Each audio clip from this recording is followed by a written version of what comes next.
저하고 한 절 한 절 교독하시겠습니다.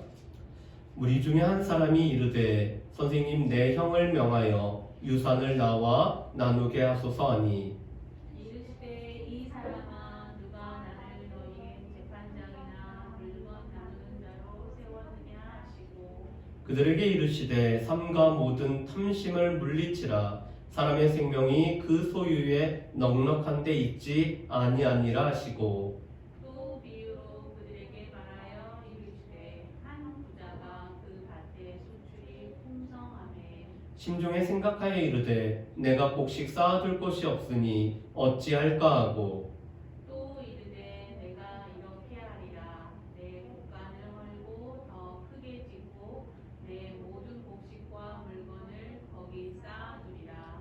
또 내가 내 영혼에게 이르되 영혼아 여러 해 쓸 것을 많이 쌓아두었으니 평안히 쉬고 먹고 마시고 즐거워하자 하리라 하되 하나님은 이르시되 어리석은 자여 오늘 밤에 내 영혼을 도로 찾으리니 그러면 내 준비한 것이 누구의 것이 되겠느냐 하셨으니 이렇게 봉독하시겠습니다. 자기를 위하여 재물을 쌓아두고 하나님께 대하여 부유하지 못한 자가 이와 같으니라. 아멘. 예수님 주변에는 항상 많은 사람들이 이렇게 모여들었습니다. 그런데 오늘도 예수님 주변에서 한 사람이 예수님에게 이렇게 요구를 합니다.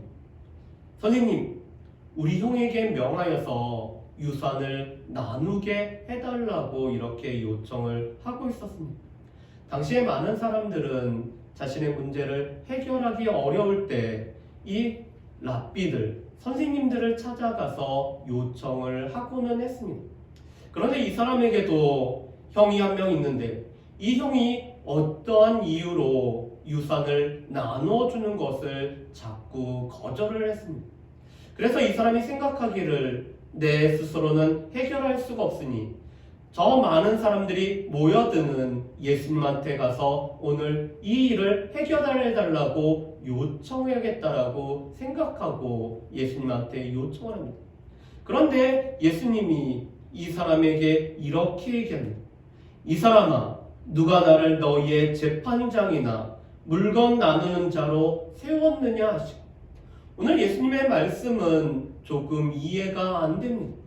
왜냐하면 예수님은 우리가 늘 질문하는 것, 우리가 가지고 왔던 문제를 가지고 예수님은 해결해 주셨는데 오늘 이 사람에게는 내가 언제 하나님께서 나를 재판장이나 또한 물건 나누는 자로 세웠는지 오늘 이 사람에게 거절의 말을 하고 있습니다. 왜 그럴까요?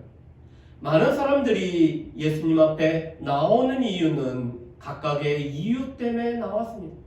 어떤 사람들은 예수님께서 행하시는 놀라운 기적들을 보기를 원하셨고 어떤 사람들은 예수님의 말씀을 듣고 이 좋은 선생님의 말을 듣고 마음에 수용을 하기 위해서 예수님 앞에 나온 사람도 있습니다. 때로는 이 병에 걸렸기 때문에 이 질병 때문에 예수님 앞에 고침을 받으러 온 사람도 있었습니다. 그런데 이 사람은 예수님을 선생님으로 그리고 물건을 나누는 자로 여기고 있어서 예수님 앞에 형으로 하여금 유산을 나누게 해달라고 이렇게 요청을 하고 있습니다. 그랬더니 예수님이 거절의 말을 하시고는 우리에게 중요한 말씀을 하고 있습니다. 우리 15절 말씀을 한번 보실까요? 15절에 이렇게 말씀하죠. 그들에게 이르되 삼가 모든 탐심을 물리치라 사람의 생명이 그 소유에 넉넉한 데 있지 아니하니라 하시고 오늘 예수님은 이 사람의 요청은 거절하셨지만 예수님은 지금 이 사람의 요구를 통해서 우리 가운데 더 중요한 우리의 생명은 과연 어디로부터 오는지에 관해서 예수님이 말씀하시며 한 가지 비유를 들어서 오늘 이야기를 통해서 예수님이 말씀을 해주고 계십니다. 이것은 예수님 앞에 나오는 사람들 또한 예수님의 제자들은 이 재판장이 되거나 물건을 나누는 일이 아니라 더 중요한 일에 마음을 쏟아야 되기 때문에 예수님이 이런 말씀을 하고 계시죠. 자, 그러면 예수님이 어떠한 이야기를 하셨나? 한 부자가 있었습니다. 이 부자는 이 농사일을 하는 사람이었어요. 그래서 봄에는 씨앗을 뿌리고 또한 물을 주고 열심히 노력하는 가운데 수확철을 맞이했습니다. 그런데 이 수확철에 보니까 소출이 너무나 풍성한 것입니다. 논도 잘 됐고 밭도 잘 됐고 이 과수원에 심은 이 나무도 잘 돼서 오늘 심은 것보다 훨씬 많은 것을 거둘 수가 있었습니다. 대풍이었죠. 그랬더니 이 사람이 이런 생각을 갖습니다. 아, 지금 이 수확철에 많은 것을 거뒀으니까 어떻게 하면 좋을까? 내 창고를 보니까 내 곡간을 보니 지금 이 수확한 모든 것을 담아둘 수가 없으니 어떻게 하면 좋지? 그래, 이 창고를 헐고 더 큰 창고를 오늘 지은 다음에 거기다가 내 모든 소유를, 거기 내 모든 곡식과 물건들을 거기다 쌓아두면 되겠다라고 오늘 말하고 있습니다. 그리고는 자신의 영혼에게 이렇게 얘기하고 있습니다. 내 영혼아, 여러 해 쓸 물건을 많이 쌓아두었으니 평안히 쉬고 먹고 마시고 즐거워하자 하리라 하되. 지금 이 농부는 이런 생각을 갖고 있어요. 곡간을 더 크게 짓고 거기다가 물건을 쌓아두고 또 곡식을 쌓아두고 영혼에게는 먹고 쉬고 즐기고 누리자라고 오늘 이야기를 하고 있습니다. 우리 요새 이 TV 선전에도 이런 선전이 있죠. 우리의 이빨이 튼튼해야지 먹고 씹고 즐기고 뜯고 이런 것들 우리 선전도 있죠. 그런데 이 사람도 내 곡식을 지금 많이 쌓아두었으니 쉬고 먹고 누리고 즐기자 하고 있습니다. 그런데 하나님께서는 이 사람을 보고 어리석은 자라고 말씀을 하고 계십니다. 우리 한번 생각해 보실까요? 이 봄에 열심히 일해서 오늘 가을에 풍성한 것을 거둔 가운데 이 풍성한 것을 위해서 오늘 곡간을 새로 짓고 그곳에 쌓아둘 뿐만 아니라 이것을 먹고 마시고 즐기는 것이 어리석은 일이라고 할 수가 있을까요? 어떻게 보면은 우리가 계획을 하고 이 계획대로 이루어지고 또 우리 앞날을 준비하는 것을 보고 결코 어리석다라고 할 수가 없을 것입니다. 그런데 하나님께서는 이 사람을 어리석은 부자라고 말씀을 하고 있습니다.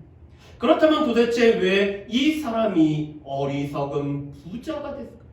그 이유는 첫 번째로 자신의 생명을 소유의 넉넉한 데서 찾았기 때문에 이 사람은 어리석은 자라고 말씀을 하고 있습니다. 오늘 15절에 이렇게 말씀하시죠. 삼가 모든 탐심을 물리치. 우리 마음 가운데 어떤 것을 물리치냐면은 탐심을 물리치라고 이렇게 말씀을 하고 계세요. 그런데 이 탐심이라는 것은 무엇이냐면은 두 가지 단어가 오늘 합쳐진 단어가 바로 이 탐심이라는 말을 뜻하고 있습니다. 하나는 더 많은 이라는, 그리고 두 번째는 소유하다라는 말이 합쳐진 것이 탐심이라는 말씀입니다.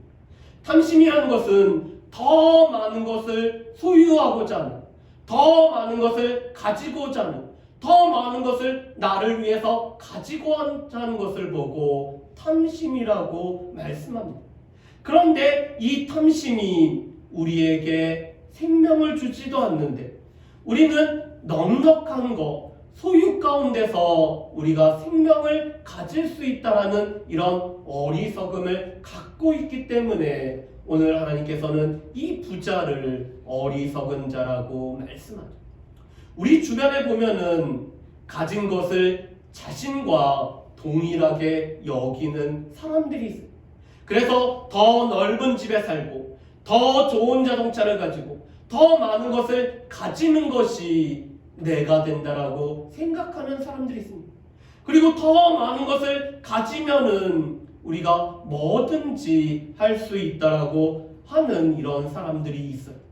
그런데 우리가 알 것은 우리가 가지고 있는 것으로 중요한 것은 정말로 사지 못한다라는 사실입니다. 우리 한번 들어보실까요? 돈으로 침대는 아주 푹신푹신한 침대는 살 수 있지만 잠을 돈으로 살 수 있을까? 잠을 돈으로 사지 못합니다. 그리고 책은 사서 볼 수 있지만 지혜와 명석함이라는 것은 돈으로 살 수가 없지. 음식은 살 수 있지만 이 음식을 먹고자 하는 식욕은 우리가 살 수가 없습니다. 그뿐만 아니라 이 장신구라는 것은 우리 보석류, 반지나 귀걸이 같은 건 살 수 있지만 아름다움이라는 것은 살 수가 없지. 집은 살 수는 있어도 행복한 가정이라는 것은 살 수가 없습니다. 사람은 살 수는 있어도 친구는 우리가 살 수가 없지. 특별히 약은 사지만 건강이라는 것을 약을 산다라고 해서 우리가 건강이라는 것을 얻을 수 있을까요? 약은 사지만 건강은 얻지 못합니다. 그리고 마지막으로 여권이라는 것은 우리가 돈만 있으면 여권을 만들 수가 있어요. 해외여행을 하기 위해서. 그렇지만 여권은 사지만 천국은 살 수가 없습니다. 그런데 안타깝게도 사람들은 우리의 생명은 우리가 물건을 많이 소유하면은 우리의 생명이 저절로 주어진다라고 생각하기 때문에 오늘 하나님은 이 사람이 어리석은 자라고 말씀을 하고 계세요. 그리고 두 번째로는 이 사람이 오늘 물건을 쌓아뒀던 이유는 오직 자신만을 위해서 물건을 쌓아놨기 때문에 오늘 이 사람을 어리석은 자라고 이야기합니다. 우리 21절 말씀에 보면은 이렇게 말씀하시죠. 제가 21절 말씀을 읽어보겠습니다. 자기를 위하여 재물을 쌓아두고 하나님께 대하여 부유하지 못한 자가 이와 같으니라. 이 사람은 물건을 자기만을 위해서 오늘 쌓아두고 있었어요. 그래서 이 물건도 이렇게 얘기하죠. 내 모든 소유, 내 모든 물건, 내 모든 곡식 다 자기만을 위해서 오늘 이 물건을 저축하고 저장을 하고 있습니다. 그런데 안타깝게도 이 사람은 자기를 위하여는 물건을 쌓아두고 자기를 위해서는 부자가 될지라도 하나님을 위해서는 부유한 사람이 되지 못하기 때문에 이 사람을 어리석다라고 말씀하세요. 세 번째로 이 사람은 모든 것이 자신의 계획대로 자신의 삶이 이루어진다라고 여겼기 때문에 어리석은 사람이라고 말하죠. 이 사람이 이렇게 얘기합니다. 내가 곳간을 더 크게 짓고 이 물건을 거기다 쌓아두고 내가 먹고 마시고 즐기고 누리면 되겠다라고 생각해요.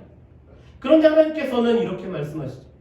오늘 밤에 너의 영혼을 내가 가져가면 너가 쌓아둔 것이 누구의 것이 되겠느냐라고 오늘 물어보고 있어요.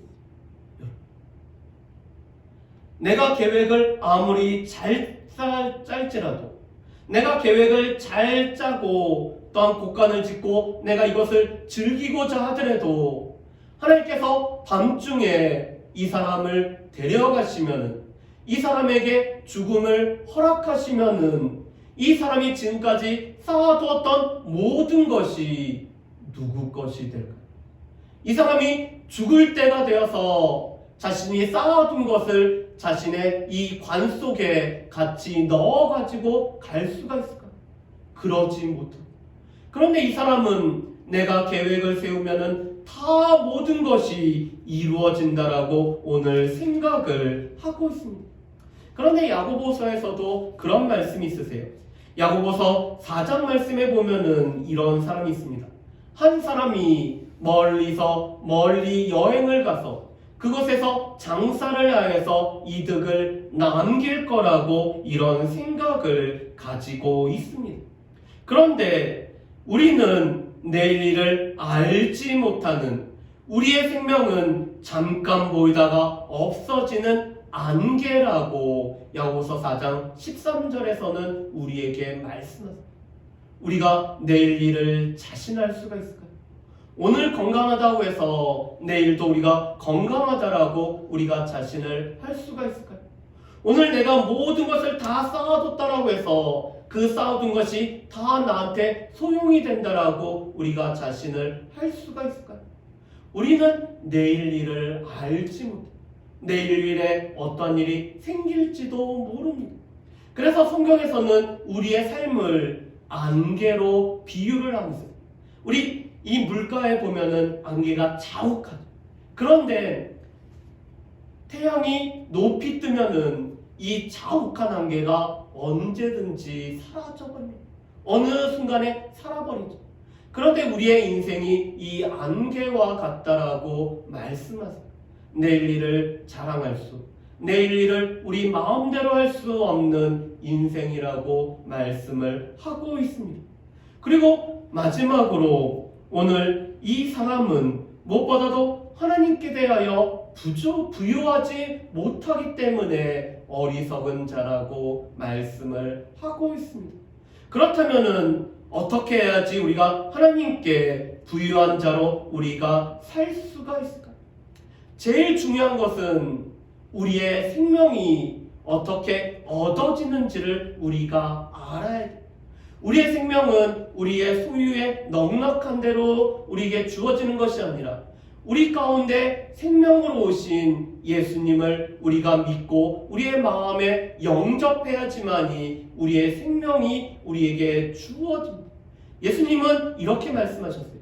요한복음 14장 6절에서 내가 곧 길이요 내가 진리요 내가 생명이니 나로 말미암지 않고는 아버지께 올 자가 없느니라고 말씀하셨어요.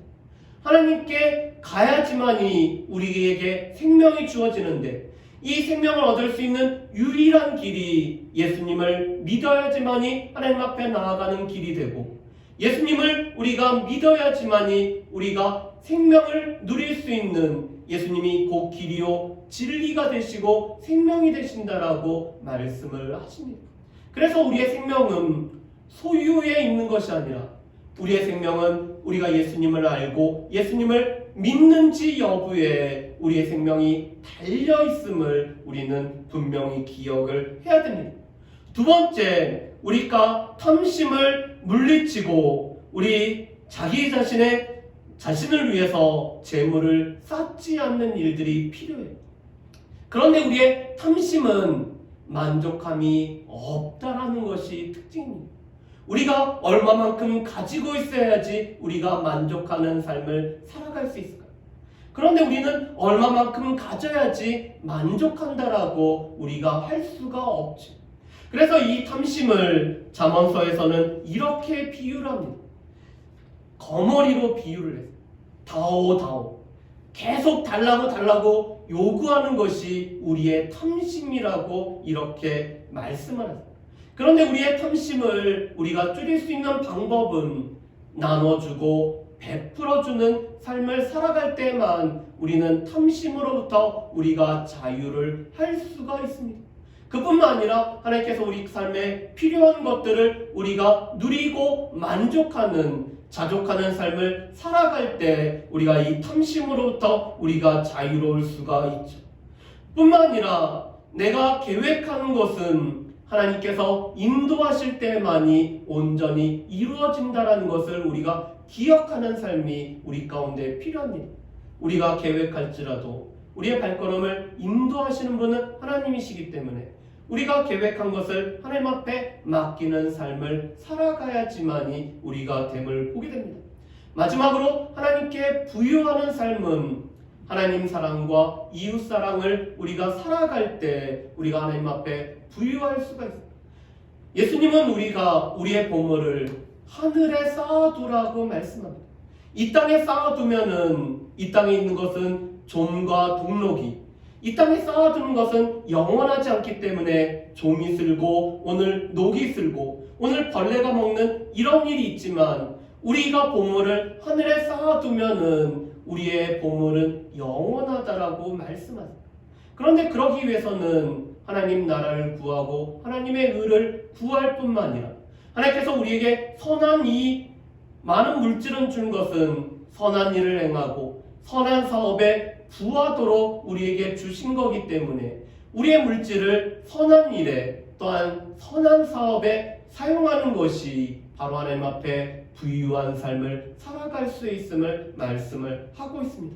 나만을 위해서 사는 것이 아니라 나의 물질을 통해서 우리 어려운 이웃들을 살피고 우리 이웃을 살필 뿐만 아니라 하나님의 선한 일을 위해서 또한 선한 사업을 위해서 이 물질을 쓰는 것이 바로 하나님 앞에 부유하게 되는 삶을 살아간다라고 말씀을 하고 계시죠.